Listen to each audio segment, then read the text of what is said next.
चलो भाई, तो पढ़ना स्टार्ट करते हैं यार हम लोग रिलेशंस एंड फंक्शंस को। क्लास 11th में भी आप लोगों ने रिलेशन को पढ़ा था, फंक्शन को भी पढ़ा था, लेकिन क्लास 12th में आपको कुछ आगे की बातें करनी है, ठीक है। तो चलो एक काम करते हैं हम लोग, सबसे पहले क्लास 11th की जो टॉपिक है या क्लास 11th का थोड़ा बहुत मैं आपको रिकॉल करवा देता हूँ, है ना। तो ये देख लेते हैं कि हम लोगों ने क्लास 11th में क्या क्या पढ़ा था रिलेशन में। इवन वहाँ पे आप लोगों ने सेट भी पढ़ा था, है ना। तो पहले एक काम करता हूँ, मैं आपको सेट समझाता हूँ, फिर रिलेशंस पे चलेंगे, ठीक है। तो देखो, बहुत सिंपल अप्रोच रहने वाली है हम लोगों की इस चैप्टर को समझने की। हम पहले रिलेशंस को पढ़ेंगे, फिर रिलेशंस की एक्सरसाइज को करेंगे, फिर फंक्शंस को पढ़ेंगे और फिर फंक्शन की एक्सरसाइज को कर देंगे। तो बहुत सिंपल सी अप्रोच रहने वाली है और ये आपके क्लास 12th का पहला चैप्टर ईजिली ख़त्म हो जाएगा, है ना।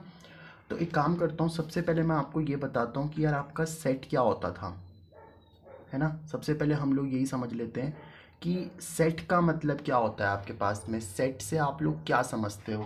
तो देखो, क्लास 11th में आप लोगों ने सेट की डेफिनेशन क्या पढ़ी थी कि सेट क्या होता है, बेसिकली एक वेल डिफाइंड कलेक्शन होता है ना। सेट को आप लोग कैसे डिफाइन करते थे, सेट क्या होता है आपके पास में, एक well defined collection of object. ये क्या होता था आपके पास में, अगर आपके पास में मान लो कुछ ऑब्जेक्ट है, तो उन ऑब्जेक्ट्स का जो वेल डिफाइंड कलेक्शन होगा ना, उसी को आप लोग क्या बोलने वाले हो, सेट बोलने वाले हो। लेकिन फिर सवाल आता है कि यार ये वेल डिफाइंड का मतलब क्या होता है यहाँ पे, है ना। ये वेल डिफाइंड का मतलब अपने को समझना है। तो देखो, वेल डिफाइंड का मतलब क्या होता है कि ऐसा सेट या ऐसा कलेक्शन जो हर किसी के लिए क्या हो, सेम हो, जो मतलब वेरी ना करे। समझ रहे हो बात को। वेल डिफाइंड का मतलब होता है कि अगर आप किसी से भी पूछोगे ना, तो आपका आंसर सेम ही निकलने वाला है। मैं आपको इसका एक एग्जांपल देता हूँ, देखो। जैसे मान लो, मैं आपको अगर एक एग्जांपल दूँ, तो अगर मैं आपसे पूछता हूँ collection of collection of collection of vowels collection of vowels in English alphabet, जो आपका इंग्लिश अल्फ़ाबेट होता है, उस इंग्लिश अल्फ़ाबेट में आने वाले वॉवल्स का कलेक्शन बताओ। तो उसमें वॉवल्स कौन कौन से होते हैं भाई, आपके पास में सबको पता है, हमारे पास में वॉवल्स होते हैं ए, ई, आई, ओ और यू। तो अब आपको पता है कि भाई, अब अगर आप दुनिया में किसी से भी पूछ लो कि इंग्लिश अल्फ़ाबेट में आने वाले वॉवल्स का कलेक्शन बताओ, या इंग्लिश अल्फ़ाबेट में कौन कौन से वॉवल्स होते हैं, तो हर कोई बोलेगा भाई उसमें ए आता है, उसमें ई आता है, उसमें आई आता है, उसमें ओ आता है और उसमें यू आता है। यानी कि हर किसी के लिए क्या रहने वाला है भाई, सेम रहने वाला है ना। तो जो चीज़ हर किसी के लिए सेम होती है, उसी को हम लोग क्या बोलते हैं, सेट बोलते हैं। तो ये हमारे पास में एक कलेक्शन था भाई, किसका कलेक्शन था, ये वॉवल्स का कलेक्शन था। और क्योंकि ये कलेक्शन क्या है, वेल डिफाइंड है, ये कलेक्शन कैसा है आप लोगों का, वेल डिफाइंड है। वेल डिफाइंड बोलने का मतलब क्या है, वेल डिफाइंड बोलने का मतलब है कि ये हर किसी के लिए क्या है भाई, सेम है ना। सेम फॉर एवरीवन, हर किसी के लिए क्या होगा, ये सेम होगा। और जो चीज़ हर किसी के लिए सेम होगी, वो वेल डिफाइंड होगी। अब क्योंकि ये वेल डिफाइंड है, तो ये सेट बन जाएगा। तो ये जो वॉवल्स का कलेक्शन है ना इंग्लिश अल्फ़ाबेट में, ये क्या बन गया आप लोगों का, सेट बन गया। अब सेट लिखने का एक तरीका होता है कि आप जो भी आपका कलेक्शन आया, जैसे ए, ई, आई, ओ, यू, ये आपका कलेक्शन आया था ना, इसको कॉमा से सेपरेट कर दो और फिर इन वाले ब्रैकेट में बंद कर दो, है ना। ये ब्रैकेट कौन से ब्रैकेट होते थे आप लोगों के, कर्ली ब्रैकेट, है ना। ये जो ब्रैकेट मैंने यहाँ पे यूज़ किए ना, ये वाले ब्रैकेट, इनको हम लोग क्या नाम देते हैं यहाँ पे, कर्ली ब्रैकेट नाम देते हैं, ठीक है। तो these are your curly bracket, ठीक है। इनको हम लोग कर्ली ब्रैकेट नाम देते हैं। अच्छा, आपको दो ब्रैकेट और बता देता हूँ। जैसे अगर आपके कभी ये वाले ब्रैकेट यूज़ हो ना, तो इन ब्रैकेट को हम लोग नाम देते हैं यहाँ पे पैरेंथेसिस का। तो इनको आप लोगों को क्या बोलना है यहाँ पे, पैरेंथेसिस बोलना है। अच्छा, अगर मैं ये वाले ब्रैकेट लगा दूँ कभी, तो ये वाले ब्रैकेट किस में आते हैं आप लोग के, these are your square bracket, ठीक है। तो ये कौन से ब्रैकेट होते हैं हमारे पास में, स्क्वायर ब्रैकेट होते हैं, ठीक है। तो ये मैंने आपको तीन इस तरीके से ये ब्रैकेट बता दिए, है ना। कि अगर कभी ये वाले ब्रैकेट यूज़ हो तो उन्हें कर्ली ब्रैकेट बोल दो, ये वाले ब्रैकेट यूज़ हो तो पैरेंथेसिस बोल लो, और ये वाले ब्रैकेट यूज़ हो तो उनको स्क्वायर ब्रैकेट बोल दो, ठीक है। तो अगर आप लोगों ने क्या करा भाई, कलेक्शन जो आपका था इंग्लिश अल्फ़ाबेट का जो कलेक्शन था, है ना, इंग्लिश अल्फ़ाबेट में वावल्स का जो कलेक्शन था वो आपने लिखा और उसे कर्ली ब्रैकेट के अंदर बंद कर दिया, तो ये क्या बन जाएगा आप लोगों का, यहाँ पे एक सेट बन जाएगा। अब आप इस सेट को कुछ नाम दे सकते हो, है ना, इस सेट को हम लोग कुछ नाम दे सकते हैं और वो इंग्लिश अल्फ़ाबेट के कैपिटल लेटर से आपको देना होता है। जैसे फॉर एग्जांपल इसको मैंने क्या नाम दे दिया, कैपिटल ए नाम दे दिया। आप इसको कैपिटल बी भी बोल सकते थे, कैपिटल सी भी बोल सकते हो, कोई दिक्कत नहीं आने वाली। तो ये तो हो गया हमारे पास में कि सेट क्या होता है। तो सबसे पहले हमने ये समझ लिया कि सेट क्या होता है, जो वेल डिफाइंड कलेक्शन होगा। अच्छा, एक एग्जाम्पल मैं आपको ऐसा देता हूँ जो सेट ना हो, ठीक है। तो देखो कलेक्शन मैं आपको बोलता हूँ, सेकंड कलेक्शन लिया मैंने क्या लिया, collection of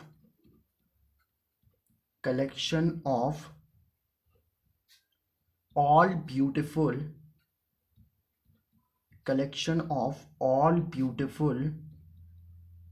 girl in class 12th, है ना। बताओ भाई, क्लास 12th में जितनी भी ब्यूटीफुल गर्ल है उनका कलेक्शन बताओ। तो भाई ये कलेक्शन देखो हर किसी के लिए सेम नहीं होने वाला, ये कलेक्शन हर किसी के लिए अलग अलग होगा। मान लो मेरे को पूछ लिया तो मेरे अकॉर्डिंग मान लो कोई भी आप नाम लिख सकते हो यहाँ पे, है ना, जैसे कोई भी आप लोग नाम लिख लो, यहाँ पे रिया लिख लो, है ना, रिया लिख लो, कुछ भी आपका जो नाम मन करे वो लिख लो, मोनिका लिख लो, है ना। तो मेरे अकॉर्डिंग मान लो ये ब्यूटीफुल है, किसी और के अकॉर्डिंग कोई और ब्यूटीफुल होगा। तो भाई ये क्या कर सकता है आप लोगों का, वेरी करेगा कि नहीं करेगा, है ना। ये जो कलेक्शन होगा ये क्या करेगा यहाँ पे, वेरी, ठीक है भाई। मान ले तेरे अकॉर्डिंग कोई और है, समझ रहे हैं बात को, तो समझ रहे हो ना आप लोग बात को। तो बेसिकली क्या है, ये वेरी करेगा, ये हर किसी के लिए सेम नहीं होगा। तो ये जो ब्यूटीफुल टर्म यहाँ पे आई है ना, ये ब्यूटीफुल टर्म आते ही ये कलेक्शन क्या बन गया, अब ये कलेक्शन वेल डिफाइंड नहीं रहा। अब क्योंकि ये वेल डिफाइंड नहीं है, therefore this is not a set, therefore this is not a set, ये एक सेट नहीं होगा भाई, क्योंकि किसी के अकॉर्डिंग कोई ब्यूटीफुल है, किसी के अकॉर्डिंग कोई ब्यूटीफुल है ही नहीं, है ना। तो भाई ये तो हर किसी के लिए क्या करेगा, वेरी करेगा, हर किसी का आंसर यहाँ पे सेम नहीं आने वाला, ठीक है। तो ये हम लोगों ने सबसे पहले देखो ये समझ लिया कि हमारे पास में सेट क्या होता है, और सेट को हम लोग कर्ली ब्रैकेट से डिनोट करते हैं, ठीक है। अच्छा, सेट को समझने के बाद मैं आपको एक और टर्म समझाता हूँ यहाँ पे, that is your ordered pair, है ना। ये भी आप लोगों ने क्लास 11th में पढ़ी होगी, नहीं पढ़ी तो चलो कोई नहीं, अभी डिस्कस कर लेते हैं इसको। तो ऑर्डर्ड पेयर क्या होता है आपके पास में, देखो ऑर्डर्ड पेयर बड़ी सिंपल सी बात होती है। आप क्या करो, दो ऑब्जेक्ट को ले लो, है ना, दो ऑब्जेक्ट को ले लो और उनको किसी स्पेसिफिक ऑर्डर में लिख लो, है ना। इसको मैं लिख लेता हूँ पहले डेफिनेशन में, a pair of objects, a pair of objects listed in a specific order। अब ये स्पेसिफिक ऑर्डर का मतलब क्या होता है, पहले मैं आपको ये समझाऊंगा, ठीक है। मतलब पहले तो बहुत सिंपल सी बात, इसने क्या बोला कि अगर आपके पास में दो ऑब्जेक्ट है, कितने ऑब्जेक्ट हैं आपके पास में, दो ऑब्जेक्ट, है ना। पेयर का मतलब क्या होता है भाई, पेयर का मतलब होता है टू, पेयर का मतलब क्या होता है टू। तो अगर आपके पास में दो ऑब्जेक्ट हैं जो कि एक स्पेसिफिक ऑर्डर में लिखे हुए हैं, तो वो क्या बन जाएगा, आपका ऑर्डर्ड पेयर बन जाएगा। मैं आपको समझाता हूँ कैसे। जैसे मान लो आपने कोई भी दो ऑब्जेक्ट ले लिए, अच्छा ये ऑब्जेक्ट क्या हो सकते हैं भाई, ये ऑब्जेक्ट कुछ भी हो सकते हैं आपके, है ना। ये वॉवल्स हो सकते हैं, है ना, ये वॉवल्स हो सकते हैं, किसी का नेम हो सकते हैं, ये कुछ भी हो सकते हैं, ये लेटर्स हो सकते हैं, है ना। मतलब भाई ये तो कुछ भी हो सकता है, इसमें ऐसे कोई दिक्कत वाली बात नहीं है। आप लोग की वॉवल्स ले लो, नेम ले लो, लेटर ले लो, और आपका अगर नंबर डालना है नंबर डाल दो, कोई दिक्कत नहीं आने वाली। आप कोई भी ऑब्जेक्ट इसमें डाल दो, कोई दिक्कत नहीं आनी आपको, है ना। तो ये कुछ भी हो सकता है भाई, ऑब्जेक्ट कुछ भी हो सकते हैं। अब जैसे मान लो मैंने क्या करा, चलो मैं लेटर ही ले लेता हूँ। फॉर एग्जांपल मैंने यहाँ पे एक लेटर लिखा ए और यहाँ पे मैंने लिखा बी।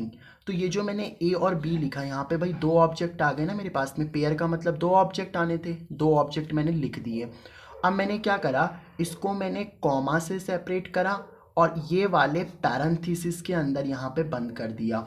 तो अगर आपने दो ऑब्जेक्ट लिखे, उनको कॉमा से सेपरेट किया और पैरेंथेसिस के अंदर बंद कर दिया, तो ये क्या बन जाएगा अब आप लोगों का, यहाँ पे एक ये बन गया हमारे पास में एक ऑर्डर्ड पेयर, ये बन गया आपका क्या, ऑर्डर्ड पेयर।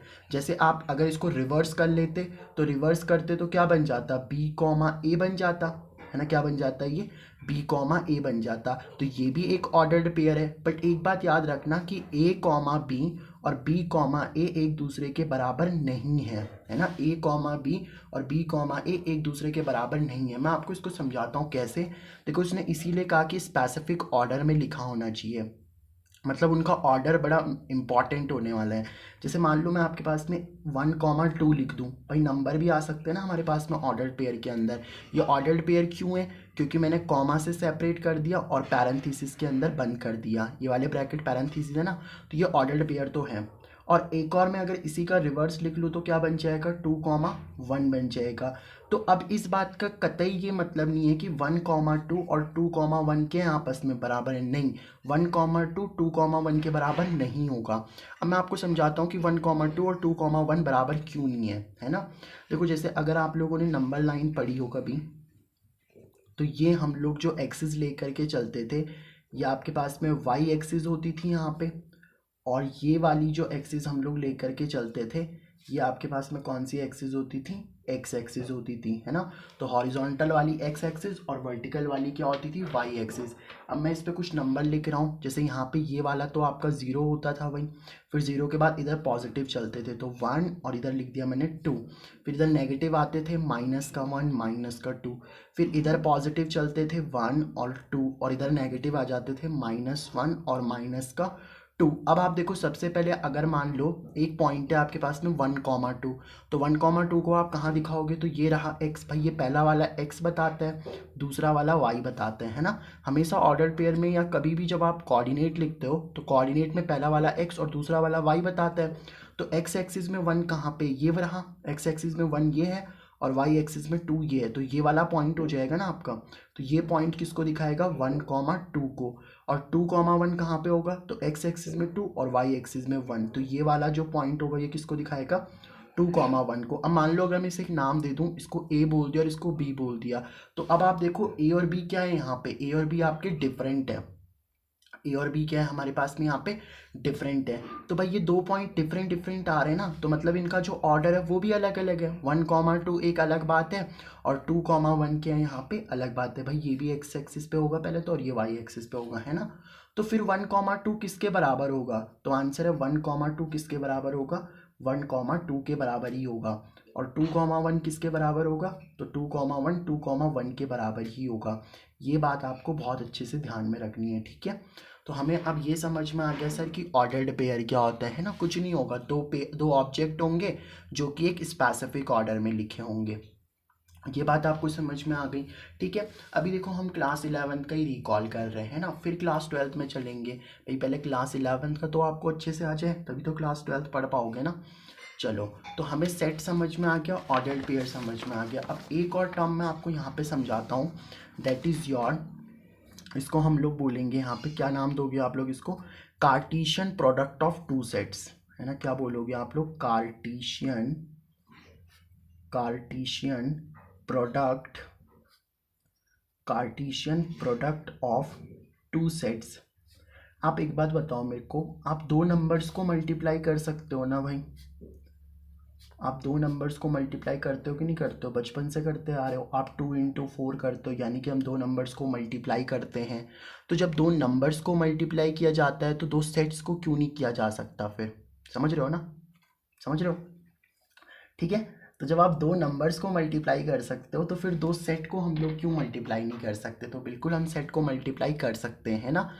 तो जैसे मान लो मैंने क्या करा, यहाँ पे दो सेट ले लेता हूँ मैं। फॉर एग्जांपल यहाँ पे मैंने एक ए सेट ले लिया, ए सेट लिया मैंने यहाँ पे 1 2 3, ये मैंने क्या ले लिया यहाँ पे, ए सेट ले लिया। और एक और सेट ले रहा हूँ मैं यहाँ पे बी, जो कि आप लोगों का 4 और 5, ठीक है। तो ए सेट लिया मैंने यहाँ पे 1 2 3 और बी सेट क्या ले लिया मैंने यहाँ पे 4 और 5। अब आप एक चीज़ देखो, जैसे यहाँ पे ए सेट है ना, चलो इसको थोड़ा सा मैं आपको विजुअली समझाता हूँ, विजुअली डायग्राम भी बना सकते हैं इसका। देखो जैसे ये मैंने एक यहाँ पे गोला बना देते थे हम लोग क्लास 11th में, आपको अगर याद हो तो ये आपका ए सेट होता था, याद है आपको, इस तरीके से हम गोला बनाते थे, इसको ए सेट लिख देते थे। और इस तरीके से ये गोला बना करके हम लोग इसको क्या नाम दे देते थे, बी सेट नाम दे देते थे। अब आप देखो ए सेट में आपके पास में कौन कौन से एलिमेंट है। अच्छा, सेट के अंदर ये जो चीज़ें लिखी जाती हैं पता है ना आपको क्या बोलते हैं इनको, इनको हम बोलते हैं एलिमेंट्स, है ना। एक सेट के अंदर जो भी मटेरियल भरा पड़ा रहता है ना भाई, उसको एलिमेंट्स बोल देते हैं। जैसे इस वाले सेट के अंदर जो कुछ भी लिखा होगा वो क्या बन जाएगा, एलिमेंट्स बन जाएगा, ठीक है। तो ये भी एलिमेंट्स हैं, ये भी एलिमेंट्स है, कोई दिक्कत नहीं है। अब आप देखो ए सेट के अंदर कौन कौन से एलिमेंट है, 1 2 3। बी सेट के अंदर कौन कौन से एलिमेंट है, 4 और 5 है, ठीक है।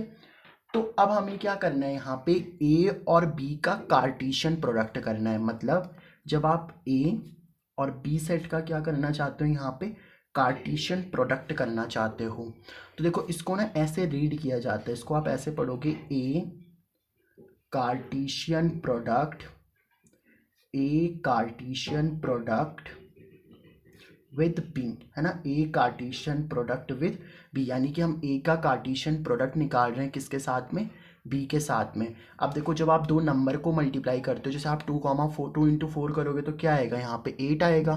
तो दो नंबर को मल्टीप्लाई करा तो एक नंबर आया, दो सेट को मल्टीप्लाई करोगे तब भी एक सेट ही आना है, तो इसलिए मैंने कर्ली ब्रैकेट लगा दिया, ठीक है।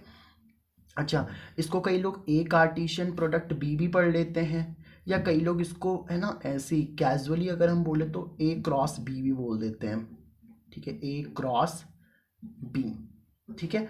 तो या तो आप इसे ए कार्टेशियन प्रोडक्ट विद बी पढ़ लो, या तो आप इसे ए क्रॉस बी पढ़ लो, दोनों पढ़ लो, कोई दिक्कत नहीं है। लेकिन इसको ए मल्टीप्लाइड बाई बी मत पढ़ना भाई, है ना। क्यों नहीं पढ़ना, अभी रीज़न बताता हूँ, but A multiplied by B कभी नहीं पढ़ना। A Cartesian product with B बोल लो, ए क्रॉस बी बोल लो, कोई दिक्कत नहीं आने वाली, ठीक है। चलो अब देखते हैं कि ये होता क्या है। आप मेरे को एक बात बताओ, करना क्या होता है ए कार्टेशियन प्रोडक्ट बी में, आप ए के जितने भी एलिमेंट्स है ना बस बी से कनेक्ट कर दो। ए के जितने भी एलिमेंट्स है बी से आप क्या कर दोगे, कनेक्ट कर दो। देखो जैसे यहाँ पे 1 था ना, 1 को मैंने किसके साथ कनेक्ट कर दिया, 4 के साथ। 1 को मैंने ऑल्सो किसके साथ कनेक्ट कर दिया, 5 के साथ में भी। तो आप देखो इस सेट के अंदर क्या क्या आ जाएगा, एक तो 1 किससे कनेक्ट हो गया, 4 के साथ में, और फिर 1 किससे कनेक्ट हो गया, ऑल्सो 5 के साथ में भी, है ना। ऐसे आप देख लो 2 किसके साथ में कनेक्ट हो जाएगा आप लोगों का, 4 के साथ में भी, है ना। 2 को आप किसके साथ कनेक्ट कर लो, 4 के साथ, और 2 को ऑल्सो किसके साथ कनेक्ट कर लो यहाँ पे, 5 के साथ में भी। तो 2 4 के साथ भी कनेक्ट हो जाएगा, 2 5 के साथ भी कनेक्ट हो जाएगा। ऐसे ही 3 को भी 4 के साथ कनेक्ट कर लो, और 3 को 5 के साथ कनेक्ट कर लो। तो 3 को कनेक्ट कर लो 4 के साथ में, और 3 को कनेक्ट कर लो 5 के साथ में भी, है ना। तो ये बन जाएगा आप लोगों का क्या, ए कार्टेशियन प्रोडक्ट बी। मतलब बेसिकली हमने करा क्या, ए के जितने भी एलिमेंट हैं उनको बी के साथ में क्या कर दिया, इस तरीके से हम लोगों ने उनको क्या कर दिया, कनेक्ट कर दिया। तो ये आपका ए कार्टेशियन प्रोडक्ट बी बन गया। अच्छा आप देखो इसी तरीके से हम लोग ना बी कार्टेशियन प्रोडक्ट ए भी निकाल सकते हैं, बी कार्टेशियन प्रोडक्ट ए। तो बी कार्टेशियन प्रोडक्ट ए में क्या करना है, इन्हीं का रिवर्स कर लो भाई। पहले 1,4 था ना, अब क्या आ जाएगा 4,1। ये 1,5 था, इसको उल्टा कर दोगे तो क्या बन जाएगा 5,1। ऐसे 2,4 का उल्टा क्या बन जाएगा 4,2, है ना। 2,5 का उल्टा क्या बन जाएगा 5,2। 3,4 का उल्टा क्या बन जाएगा 4,3, और 3,5 का उल्टा क्या बन जाएगा यहाँ पे 5,3। तो इस तरीके से हम लोग क्या कर सकते हैं, यहाँ पे आप ए कार्टेशियन प्रोडक्ट बी निकाल लो, बी कार्टेशियन प्रोडक्ट ए निकाल लो। अच्छा देखो ए कार्टेशियन प्रोडक्ट बी जब हमने निकाला, या बी कार्टेशियन प्रोडक्ट ए निकाला, तो आप देखो ये 1,4 आया, 1,5 आया, 2,4 आया, ये जितने भी आपके पास इसमें लिखे हुए हैं ना, ये सब ऑर्डर्ड पेयर ही तो हैं। तो आप देख लो कार्टेशियन प्रोडक्ट के अंदर क्या आता है, बेसिकली ऑर्डर्ड पेयर आते हैं। ऑर्डर्ड पेयर ही तो है ना, ये 1 और 4 लिखा हुआ है, दो ऑब्जेक्ट लिखे हुए हैं, कॉमा से सेपरेट और पैरेंथेसिस के अंदर बंद है। तो बेसिकली ये क्या है आप लोगों का, यहाँ पे एक ऑर्डर्ड पेयर है। तो ये क्या है हमारे पास में, यहाँ पे एक ऑर्डर्ड पेयर है। वैसे इसके अंदर भी ये सारे के सारे जो लिखे हुए हैं ना, ये all, these all are your, ये सारे के सारे के आप लोगों के ऑर्डर्ड पेयर है। तो आई होप आपको ये बात समझ में आ गई होगी कि हम दो सेट का कार्टेशियन प्रोडक्ट किस तरीके से निकालते हैं। कुछ नहीं करना होता, बस सेट के एलिमेंट्स को, एक सेट के एलिमेंट्स को दूसरे सेट के एलिमेंट्स के साथ में कनेक्ट करते जाओ, तो आपको क्या मिल जाएगा, कार्टेशियन प्रोडक्ट मिल जाएगा। एक और एग्जाम्पल चाहिए तो एक और एग्जाम्पल लिख लेते हैं, है ना। इसको एग्जाम्पल फर्स्ट बोल लेते हैं। एक और एग्जाम्पल दे देता हूँ मैं आपको, है ना। जैसे मान लो आपके पास में ए सेट है यहाँ पे क्या, ए कॉमा बी, और एक बी सेट है मेरे पास में क्या, 1 और 2। आपको बोला गया ए कार्टेशियन प्रोडक्ट बी निकालो, तो ए कार्टेशियन प्रोडक्ट बी कैसे निकालोगे, पहले ए के एलिमेंट को बी के साथ कनेक्ट करो, तो भाई ए को लिख लो पहले 1 के साथ भी, और फिर लिख लो ए को 2 के साथ में भी, ठीक है। तो ए को लिख दिया मैंने 1 के साथ, और ए को भी लिख दिया 2 के साथ। अब फिर लिखो बी को 1 के साथ, और फिर लिखो आप बी को 2 के साथ, तो बी को लिख दिया 1 के साथ में, और बी को लिख दिया मैंने ऑल्सो 2 के भी साथ में। तो ये ए कार्टेशियन प्रोडक्ट बी बन गया। अच्छा देखो, ए कार्टेशियन प्रोडक्ट बी में पहले ए लिखा हुआ है फिर बी लिखा हुआ है, तो आप देखो जो हमने कार्टेशियन प्रोडक्ट लिया ना, उसमें भी पहले ए का एलिमेंट आएगा फिर बी का आएगा। भाई ये एलिमेंट ए कहाँ से आएगी, तो ए से आया है ना, और ये 1 कहाँ से आया, बी से आया। ये ए कॉमा 2 वाले में देखो, ये पहला वाला ए का होगा, दूसरा वाला बी का होगा, पहला वाला ए दूसरा वाला बी, पहले वाला ए दूसरा वाला बी। तो जब आप ए कार्टेशियन प्रोडक्ट बी लिखोगे तो पहला ए का होगा दूसरा बी का होगा। ये कैसे पता चलेगा हमें, तो आप देखो इसको देख लो ना, कार्टेशियन प्रोडक्ट में पहले ए लिखा हुआ है तो पहले एलिमेंट भी ए का आएगा, फिर बी लिखा हुआ है तो एलिमेंट भी किसका आएगा, बी का। जैसे आप इसका बी कार्टेशियन प्रोडक्ट ए निकालो तो ये इसका उल्टा आएगा, तो उल्टा आएगा तो क्या आएगा, ए कॉमा 1 का उल्टा लिख दो तो क्या बन जाएगा, 1 कॉमा ए कॉमा 2 का क्या हो जाएगा, 2 कॉमा ए, बी कॉमा 1 का क्या हो जाएगा, 1 कॉमा बी, और बी कॉमा 2 का क्या हो जाएगा, 2 कॉमा बी। अब आप देखो पहला एलिमेंट 1 है ना, और 1 कहाँ के सेट का है, बी का, ए किसका है, ए का, तो पहला बी का होगा अब ए का होगा, पहला बी का फिर ए का, है ना। तो इसका मतलब क्या है कि अगर ए कार्टेशियन प्रोडक्ट बी लिखा हुआ है तो फिर पहला एलिमेंट ए का होगा दूसरा बी का होगा, और अगर बी कार्टेशियन प्रोडक्ट ए लिखा हुआ है तो पहला बी का होगा दूसरा किसका होगा, यहाँ पे ए का होगा। तो अब आपको आई थिंक समझ में आ गया होगा कि कार्टेशियन प्रोडक्ट ऑफ 2 सेट्स हम लोग कैसे निकालते हैं। कुछ नहीं करना होता है, ए सेट के एलिमेंट को बी सेट के एलिमेंट के साथ में कनेक्ट करते जाओ, ठीक है। अब देखो अगर आपको इतनी बात भी समझ में आ गई है तो अब मैं आपको एक और टर्म यहाँ पे समझाता हूँ, दैट इज़ योर सबसेट। इसके बाद हम लोग रिलेशन पे चलते हैं ना, फिर हम रिलेशन को अच्छे से समझ पाएंगे, पहले हम सबसेट को भी समझ लेते हैं। अब देखो सबसेट क्या होता है, सबसेट का मतलब क्या होता है, एक सेट का सब पार्ट, है ना, सब पार्ट ऑफ अ सेट। एक सेट का अगर आप लोग क्या ले लोगे, सब पार्ट ले लोगे ना, तो वो सबसेट बन जाएगा। कैसे, मैं आपको समझाता हूँ। देखो जैसे मान लो मैंने ए सेट ले लिया यहाँ पे क्या, 1 और 2, ये मेरे पास में ए सेट है, और मुझे बोला गया कि इस ए सेट के आप लोग क्या लिखो, सबसेट लिखो। तो इस ए सेट के अगर मुझे सबसेट लिखने हैं ना, तो वो सबसेट क्या क्या होंगे, देखो सबसे पहले तो मैं एक ऐसा सेट ले लेता हूँ जिसके अंदर मैं कोई एलिमेंट ना भरूँ। भाई मैंने एक सेट लिया और इस सेट के अंदर कोई एलिमेंट ना भरा, इसको बोलते हैं नल सेट। नल सेट का मतलब क्या होता है, एक ऐसा सेट जिसके अंदर कोई एलिमेंट ना हो। तो आप देखो ना, इस सेट के अंदर कोई एलिमेंट नहीं है तो ये सबसेट बन जाएगा। अच्छा, आप एक ऐसा सेट ले लो जिसके अंदर आप सिर्फ एक ही एलिमेंट डालो, 1। भाई इस सेट में से मैंने क्या करा, पहले तो कुछ नहीं डाला और फिर 1 डाल दिया, फिर मैंने एक और सेट ले लिया, फिर मैंने उसमें क्या डाल दिया, 2 डाल दिया, फिर मैंने एक और सेट ले लिया और फिर उसमें 1 और 2 दोनों डाल दिया। अब कई बोलेंगे कि यार एक और सेट, हम एक और सेट ले सकते हैं, यहाँ पे क्या 2 ले लिया और फिर 1 कर दिया, मतलब इसका ऑर्डर चेंज कर दिया। तो आप एक चीज़ देखो, एक सेट में ना ऑर्डर को चेंज करने का कोई मतलब नहीं होता। आप 1,2 लिख लो या 2,1 लिख लो, ये दोनों बातें सेम ही होती हैं। ये ऑर्डर्ड पेयर थोड़ी ना भाई, ऑर्डर्ड पेयर में होता है ना। आप ऑर्डर्ड पेयर में क्या नहीं कर सकते, ऑर्डर्ड पेयर में हम लोग उनका ऑर्डर चेंज नहीं कर सकते, लेकिन सेट में कोई मतलब नहीं होता। आप सेट में 1,2 लिखो या 2,1 लिखो, दोनों बातें सेम ही हैं। आप समझ पा रहे हो ना। जैसे मान लो मैंने लिखा 1 2 3, तो ये मेरे पास में ए सेट है और इसी का मैंने ऑर्डर चेंज करके लिख दिया 3 2 1, तो भाई ये भी ए सेट ही होगा। तो भाई एलिमेंट तो सेम ही है ना, एलिमेंट्स तो सेम है, तो अगर एलिमेंट सेम है तो फिर सेट भी सेम है। तो इसका मतलब ये है कि ए सेट के कितने सबसेट बन गए हमारे पास में, 4 सबसेट बन गए। तो इस तरीके से आप किसी भी सेट के सबसेट बना सकते हो। जैसे मान लो मैंने आपको एक बी सेट दे दिया, यहाँ पे क्या 1 2 और 3, तो बस आपको करते क्या जाना है, उनके सब पार्ट बनाते जाने। जैसे देखो इस बी सेट में आप सबसे पहले क्या करोगे, आप कोई एलिमेंट ना डालो तो वो भी एक सबसेट बन जाएगा। फिर आप क्या करो, एक एक एलिमेंट डाल दो, 1 डाल दिया, फिर 2 डाल दो, है ना, फिर आपने क्या करा यहाँ पे 3 डाल दिया मैंने। फिर आप क्या करो, अब 2 2 डाल दो, पहले 1 और 2 डाला मैंने, फिर मैंने 2 और 3 डाल दिया, और फिर मैंने क्या करा, 1 और 3 डाल दिया। अब आप क्या करो, एक बार ऐसा ले लो कि पूरा ही सेट ले लो आप, 1 2 3। तो हमेशा एक बात याद रखना कि अगर आप कोई भी सेट लेते हो ना, जैसे मैंने यहाँ पे ए सेट लिया या मैंने यहाँ पे बी सेट लिया, तो अगर आप कोई भी सेट लेते हो तो उस सेट की 2 सबसेट जरूर आते हैं। एक तो नल सेट होता है और एक खुद वो पूरा सेट होता है। देखो जैसे इस सेट का एक सबसेट नल सेट होगा और एक ये पूरा का पूरा सेट होगा। भाई पूरा का पूरा सेट 1 2 था ना, तो ये 1 2 भी आ गया।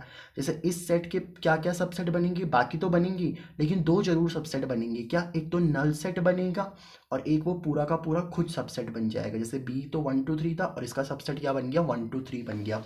तो अब आपको आई थिंक ये समझ में आ गया होगा कि सबसेट क्या होता है हमारे पास में, है ना। तो हमें सेट की डेफिनेशन क्लियर है, ऑर्डर्ड पेयर क्लियर है, कार्टेशियन प्रोडक्ट भी क्लियर है और सबसेट भी क्लियर है, ठीक है। अब हम लोग समझते हैं यहाँ पे पढ़ना या समझना रिलेशंस के बारे में। अब आप देखो बिल्कुल आराम से आप रिलेशंस को समझ पा रहे होंगे, है ना। तो अब हम लोग समझते हैं यहाँ पे किसको, रिलेशंस को, ठीक है। बहुत टाइप के रिलेशंस होते हैं भाई, है ना, आपके भी होंगे, नहीं है, अच्छी बात है। क्यों नहीं है, ब्रदर सिस्टर का रिलेशन नहीं है आपका, फिर क्यों बोल रहा हो। चलो रिलेशंस की बातें करें।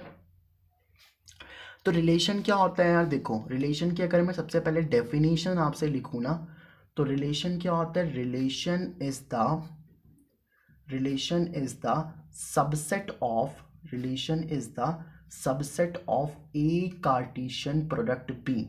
जी हाँ, ए कार्टेशियन प्रोडक्ट बी का जो सबसेट होता है ना, उसी को हम लोग क्या नाम देते हैं सर, रिलेशन नाम देते हैं। समझ आया, नहीं आया तो कोई बात नहीं, अभी समझ में आ जाएगा। देखो कैसे, मैं आपको एक बात पूछता हूँ आपसे, मैं 2 सेट ले रहा हूँ, ए सेट ले लिया मैंने यहाँ पे क्या, 1 2 और 3, और एक मैंने यहाँ पे बी सेट ले लिया सर, कौन सा, 4,5, ठीक है। ये 2 सेट ले लिए मैंने, ठीक है। अब आप मेरे को एक बात बताओ, क्या सर आप मेरे को इसका कार्टेशियन प्रोडक्ट निकाल के बता सकते हो। बिल्कुल बता सकते हैं सर, हम अच्छे बच्चे हैं। तो देखो कैसे निकालोगे आप ए कार्टेशियन प्रोडक्ट बी। आप क्या करोगे, पहले ए के एलिमेंट को बी से कनेक्ट करो, तो 1 को आप 4 के साथ लिख दोगे। तो 1 को मैंने किसके साथ लिख दिया, 4 के साथ में, है ना। 1 को लिख दिया आपने 4 के साथ में। फिर आप क्या करोगे, 1 को ऑल्सो किसके साथ लिख दोगे, 5 के साथ में भी, तो 1,5 आ जाएगा। फिर आप 2 को लिख दोगे 4 के साथ और 2 को ऑल्सो लिख दोगे 5 के साथ में भी, तो 2 को 4 के साथ और 2 को 5 के साथ में भी। फिर आपने क्या करा, 3 को लिख दिया 4 के साथ और 3 को ऑल्सो किसके साथ लिख दिया, 5 के साथ भी, तो 3 को लिख दिया 4 के साथ में भी और 3 को लिख दिया 5 के साथ में भी। तो अब आप एक चीज़ देखो, ये मेरे पास में क्या बन करके तैयार हो गया, ए कार्टेशियन प्रोडक्ट बी बन के तैयार हो गया। अब मैं अगर आपसे पूछूं कि इसका मैं क्या बनाना चाहता हूँ, एक सबसेट बनाना चाहता हूँ। भाई इस सेट का, अगर इस सेट में से मैं कुछ एलिमेंट ले लूँ तो वही तो सबसेट होता है। अभी तो पीछे बताया ना मैंने, जैसे ये सेट था तो इस सेट के कुछ एलिमेंट ले लिए मैंने, नल सेट भी ले लिया या पूरा का पूरा सेट भी ले लिया हमने, या नल सेट ले लिया, पूरा सेट लिया और कुछ और एलिमेंट ले लिए, तो वही तो सबसेट होता था। तो एक सेट के कुछ एलिमेंट लेना, तो वैसे ही मैंने क्या करा, मैंने इस सेट के कुछ एलिमेंट ले लिए। जैसे मान लो यहाँ पे मैंने क्या क्या ले लिया, एक एलिमेंट ले लेता हूँ मैं, क्या यहाँ पे 1 और 4, एक एलिमेंट या ले लिया मैंने यहाँ पे 2 और 4 ले लिया मान लो, चलो, और एक एलिमेंट ले लिया मैंने 3 और 4। तो ये जो एलिमेंट मैंने यहाँ पे लिए हैं ना सर, क्योंकि ये सेट का ही तो एक पार्ट है, इस सेट का ही तो सबसेट है ये, है ना। इस सेट की क्या ले रहा हूँ मैं यहाँ पे, सबसेट ले रहा हूँ। These are the subset of this set. A Cartesian product B के सबसेट ही तो हैं।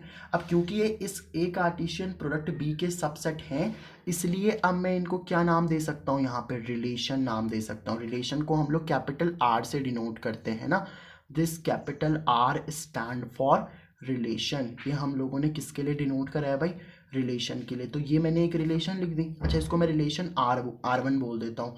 आप कोई और रिलेशन भी लिख सकते हो, R2 रिलेशन। अच्छा आप कोई एलिमेंट ना लो तो वो भी तो सबसेट होगा भाई। अगर मैं इस सेट में से कोई एलिमेंट ना भी लेता तो वो भी तो सबसेट की कैटेगरी में ही आता ना, तो वो भी एक रिलेशन आ जाएगा। आप और रिलेशन ले सकते हो, कोई R3 रिलेशन।